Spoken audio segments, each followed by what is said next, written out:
Welcome back. Let's look at some other pictures I have from some of the cleanup. With my time down in New Orleans, I actually had the chance to go to the North Shore of Lake Pontchartrain, which wasn't flooded, but was heavily damaged by trees. So this is where John's house was over in Slidell. Many of these pictures were employees of WWL. I went over there to help them clear trees off their house. And also one of the biggest tasks after the fact was cleaning out refrigerators, and the smells, I can't even describe to you how horrible the smell of rotting food was. But these giant pine trees, which are all in South Louisiana and southern Mississippi, they were all just broken like matchsticks. And because they're so tall, these basically were slicing houses in half. So we went and helped remove trees from the roof of the house. We put some tarps up, did what repairs we could, and the biggest thing honestly was to get those refrigerators out of the house and out on the street so that food didn't continue to rot. Because after Katrina, kind of similar to what happened here with Helene, it didn't rain and it was a hot weather, and so everything was spoiling very quickly. Now, Hurricane Katrina 20 years later changed a lot of lives, including those who spend their living on the water. For William Tillman and his shrimp boat, the Lisa Marie, water is a way of life in Terrebonne Parish. Pretty much live on it for a few days at a time. As a fourth-generation fisherman who started his own boat at 14 years old, Tillman has lived on or near the water his entire life. As a generational fisherman, I love shrimping. I'm definitely better at crabbing, but I've always had a passion to shrimp. His passion is part of what makes Louisiana a seafood capital. After Alaska, we are by far the largest state leading domestic seafood catch across the United States. So once you take out Alaska, about a third of domestic seafood comes out of Louisiana. Executive Director of Louisiana Sea Grant, Julie Lively, says Louisiana's seafood industry may be in high demand, but there's still some concern because of what happened 20 years ago. We have not rebounded. So every storm, that has happened since Katrina comes back up. Hurricane Katrina destroyed infrastructure and marine habitats.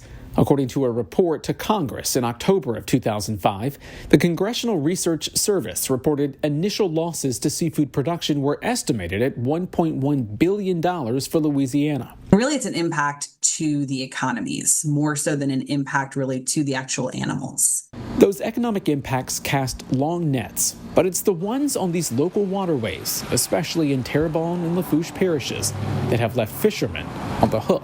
A lot were able to recover, but we definitely saw an exit from the industry. You definitely see a huge drop in commercial fishermen the license sales starting right after. Lively, who is also a professor at the School of Natural Renewable Resources at LSU, says competition from imported seafood was already putting pressure on the domestic industry. She says Katrina tipped the scales. It's definitely a downhill trend as far as fishing goes. We're either aging out or just nobody new is getting in it.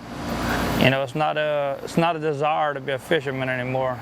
For Tillman, he says it simply comes down to expense. This boat takes about price of fuel, price of ice and whatnot right now, probably about $400 a night to operate. In the storms since Katrina and the BP oil spill, disasters have become too common and too much. Lively says a lot of fishermen took out small business loans to get back on the water, but sank. People just couldn't recover. They couldn't make those loan payments. They couldn't pay for the boats and the things they had bought.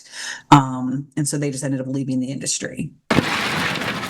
For fishermen still above water and the companies that rely on their catch, Katrina brought about some change. Hurricanes in general are a huge impact. The fishermen have to work extra hard to get their equipment. Lisa Tillman, William Tillman's wife, runs Tillman Seafood in Chauvin. She says Katrina was a lesson on preparation. Our lessons from Katrina would be to get equipment in and vessels in a lot sooner, a lot faster to make sure that we are prepared. Tillman sees firsthand how storms claw their way into every part of the industry. When storms happen, of course, we are out of work. Everyone's coming in, picking up. No one's fishing. Everyone's on lockdown. Even with the challenges, the Tillmans say the industry is worth fighting for. But this industry, if you've got a drive, there's a thriving industry. You just got to have a drive to want to do it. And for his wife, it's about more than business. I look at every fisherman and I think about their families and what they're trying to do and provide. A reminder that here in Louisiana, seafood isn't just a product, and fishing isn't just a hobby. Our child would be 5th generation and wants to get in it. They're a lifeline. Mike McDaniel, WWL, Louisiana. Coming up after the break, the New Orleans school system was totally devastated by Katrina. It had to be completely rebuilt from the ground up. We take a look at how that happened.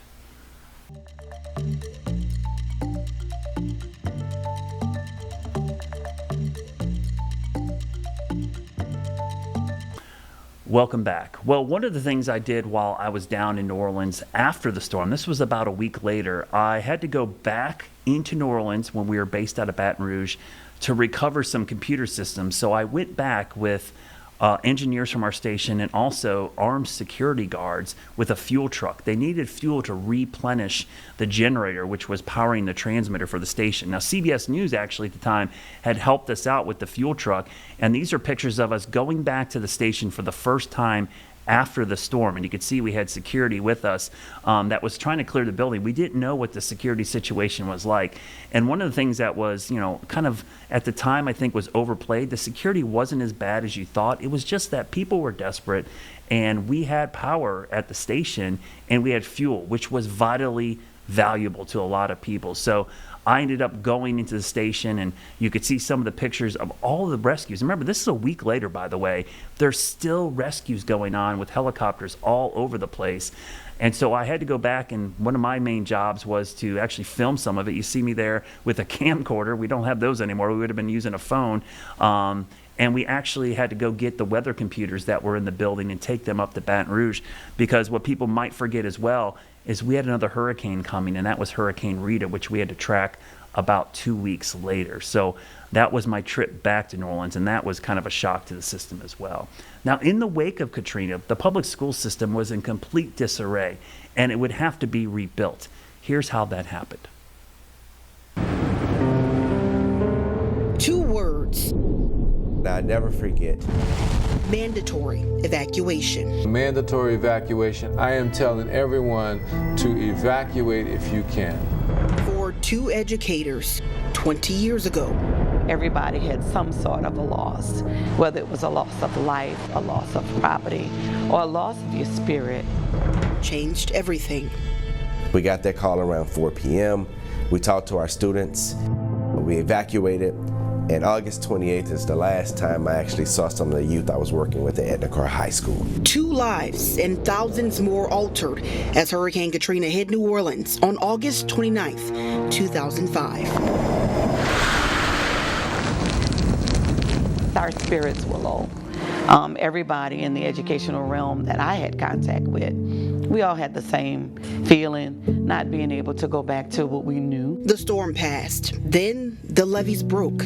Trying to get the attention of rescuers. The pictures that are the most heartbreaking to me are the pictures of the children. Loss of life. Loss of land.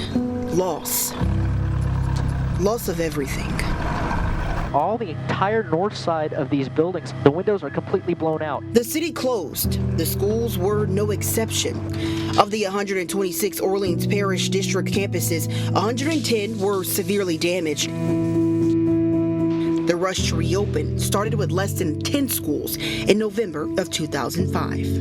We were still family, but our trajectory changed. While still coping with personal loss, then Orleans Parish School teachers Jamar McNeely and Tara Johnson faced another challenge. I can remember that fall when I was worried about where I was going to work, which was going to happen, my rebuilding back in New Orleans. I received a termination letter from the district. I was fired. By March 2006, Orleans Parish schools were in financial crisis and laid off thousands of employees, initially put on disaster leave. Some individuals never returned. By then, a plan to restructure the entire school system was already in motion. Psychologically, to be honest with you, when I received that termination letter, it did take something out of me. It did make me feel very sour on what was happening with this new system called charters. There are two sides to every story. The state only took failing schools, and trust me when I say these schools were failing. Different viewpoints on what happened in New Orleans Parish schools after Katrina. It was a ruthless grab, and I think people who did that should be ashamed of themselves. But first, let's back up.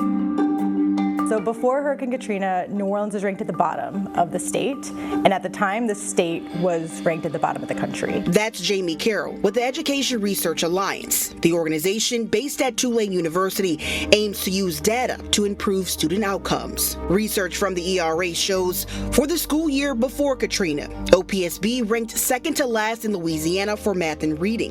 The high school graduation rate was 56%, 10 percentage points below the state average then. So that's where Act 35 came about, where they used the mechanism of the state takeover to take over schools that were performing below the state average. Before Katrina, the State Recovery School District had opened 5 charter schools in Orleans Parish.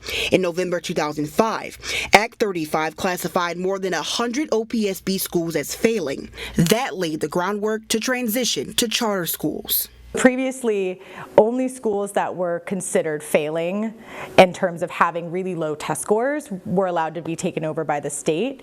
Act 35 said for New Orleans only, any school performing below the average of state test scores could be taken over by the state. When the state raised standards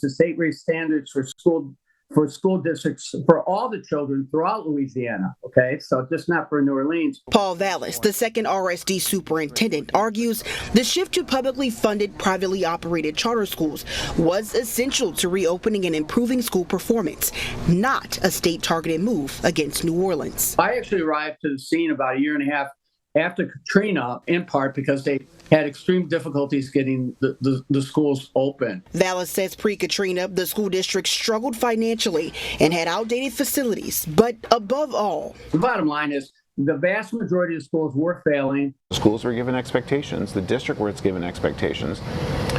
A vast majority of the schools met the expectations. Yet, people are saying the schools in New Orleans are really bad. Dave Cash, president of the United Teachers of New Orleans, says the state targeted the city to create today's charter system, despite schools meeting pre-storm standards, later deemed as failing. So there's an A through F grading system that exists now that didn't exist at the time of Katrina, but it would be what we call an F school now. They basically just rigged the system overnight and said, oh yeah, it's now all these schools that we said were fine are actually not fine, just so that we can, and if we say they're not fine, that means we can put them in the recovery school district. Cash says reformers used test scores to justify restructuring OPSB, with teacher and staff layoffs playing a key role. The move sparked a lawsuit over wrongful termination, though dismissed in 2014.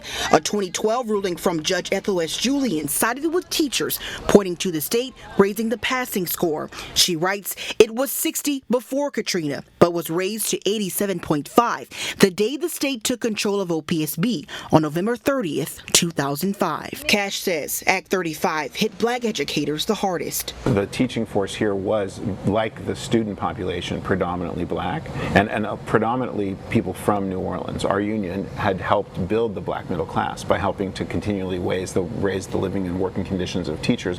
When you get rid of that, then and you take away all those black teachers that have been there, it means that students, who used to be nurtured by people who understood them because they lived in their same neighborhoods and understood their same culture, are gone now. And when you say they didn't come back, like a lot of them wanted to come back, but they were scapegoated. While juggling getting schools reopened and rebuilding the teacher workforce, organizations like Teach for America stepped in to fill hundreds of vacancies with fresh college grads who pledged a 2-year commitment. So I came here in 2008 to teach in New Orleans schools. Carol was one of them. I thought I was coming in to take jobs that weren't wanted. I had no idea that I was coming in to steal the job from a teacher who'd been teaching for many years. I would have quit within a week if it wasn't for those veteran teachers within that school, because I had no idea what I was doing. I was entirely unprepared.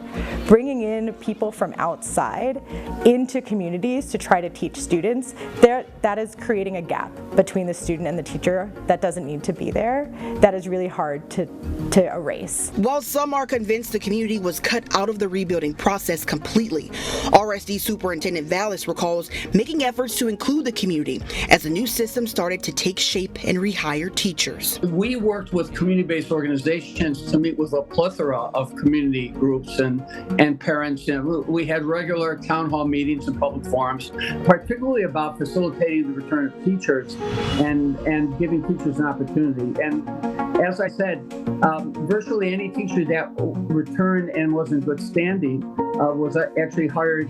By the time Vallis left New Orleans as superintendent in 2011, $1.8 billion was secured to rebuild and repair schools. The percentage of failing schools dropped from 47% to 29%, and the slow trickle of veteran teachers returned. For me, it was more personal. I'm not anyone's biological mother, but I have plenty children that I can call my own. And for me, it was a need to come back and a want. I had never heard about charters before. I had never worked in a charter.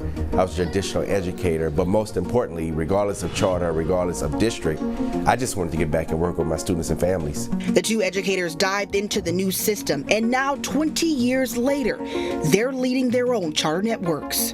It's become an everyday task to make sure that we help them and assist them in any way possible. I cannot do this without the youth who are working and fighting in our schools each and every single day, who give me the strength to keep doing this work. If it wasn't for them, the naysayers, the doubters, the downers will win. While some see clear charter school successes, others worry too many students are still slipping through the cracks. My issue is not that it's an all-charter district, because the reform said choice. Well, if you have one choice, then is it real choice? The folks like Mr. Paul Vallis, some of the folks on the school board who are really strong supporters of the charter school system, they say it works. Who does it work for? We'll be right back.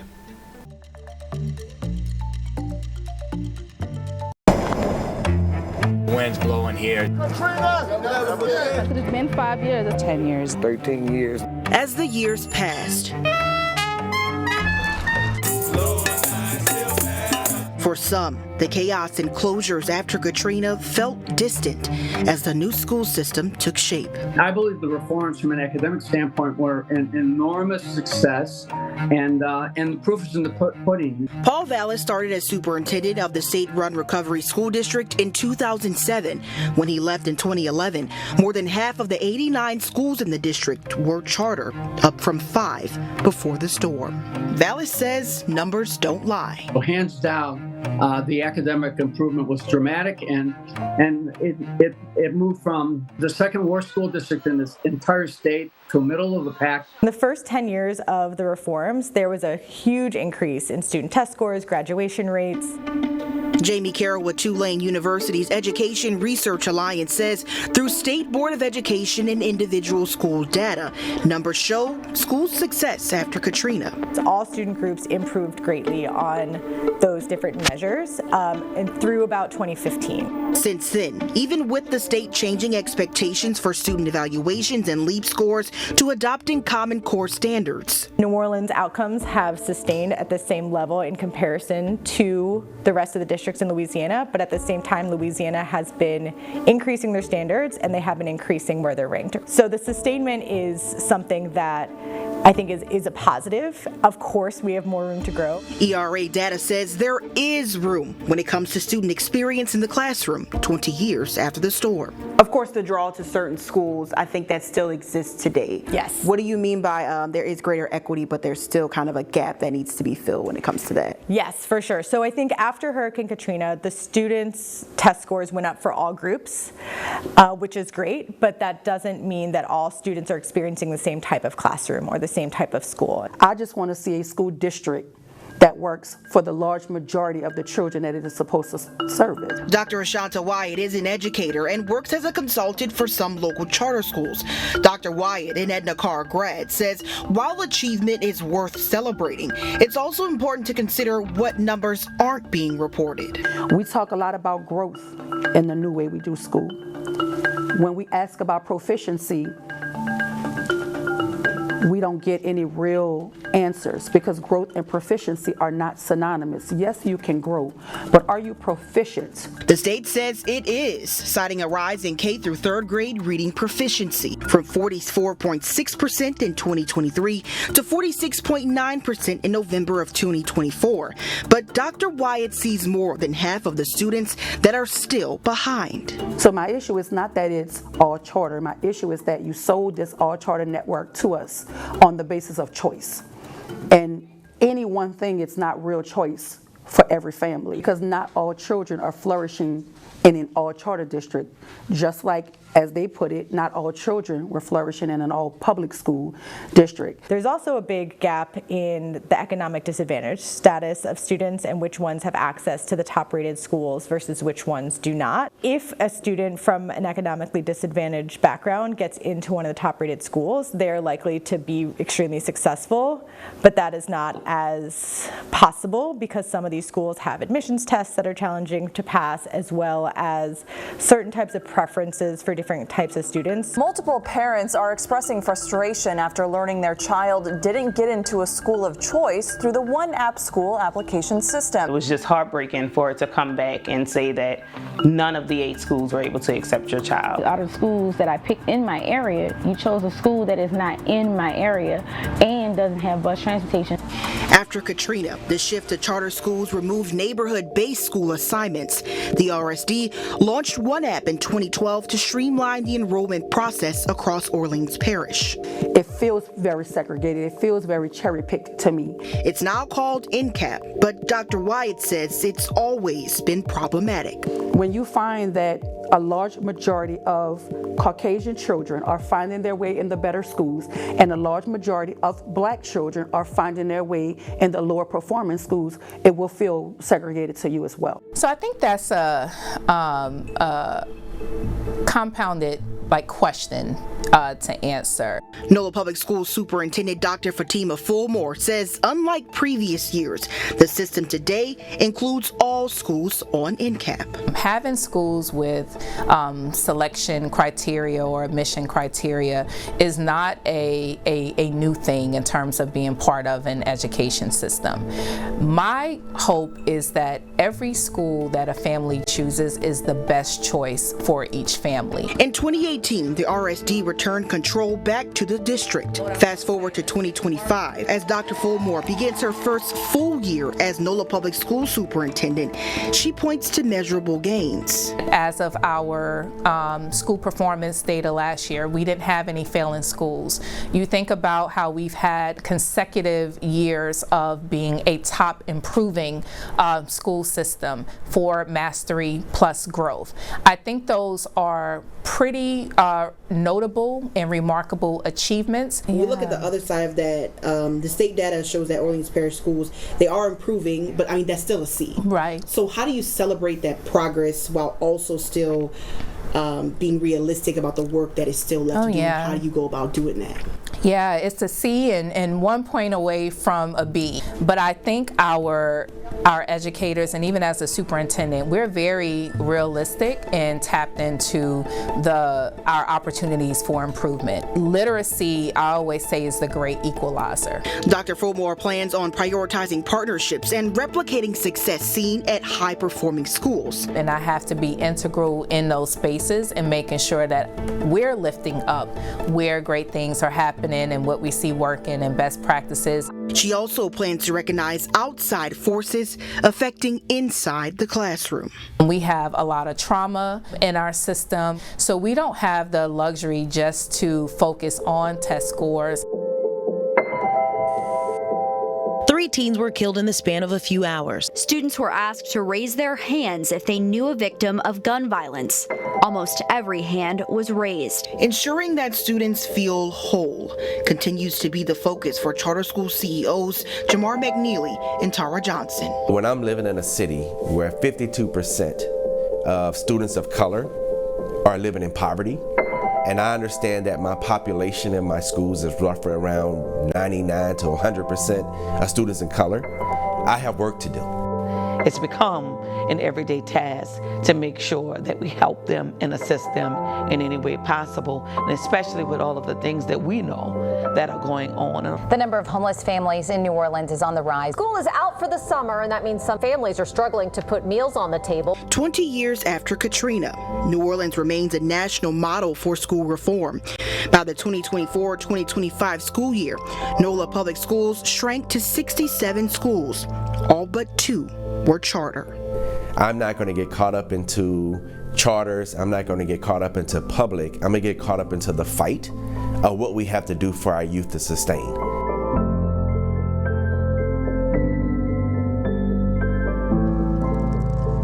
Two decades later, New Orleans schools are still evolving after a storm that reshaped our city, reshaped our souls, and the system that continues to mold the minds of New Orleanians to come. Leah McNeil, WWL, Louisiana. As you can see, a lot has changed in New Orleans due to Katrina, including the school system. It was somewhat controversial, but that's what had to happen to get the school system back on its feet. Now, as you've seen throughout our special here, I talked a lot about WWL, our sister station, where I spent 4 years working before I came to Charlotte and then went back during Katrina to help. They're going to look back at Katrina as well tonight with a 1-hour special coming up at 9 o'clock. And I'm sure you're going to see a lot more footage that probably hasn't been seen in 20 years. Stay tuned for that. More on 20 years since Katrina.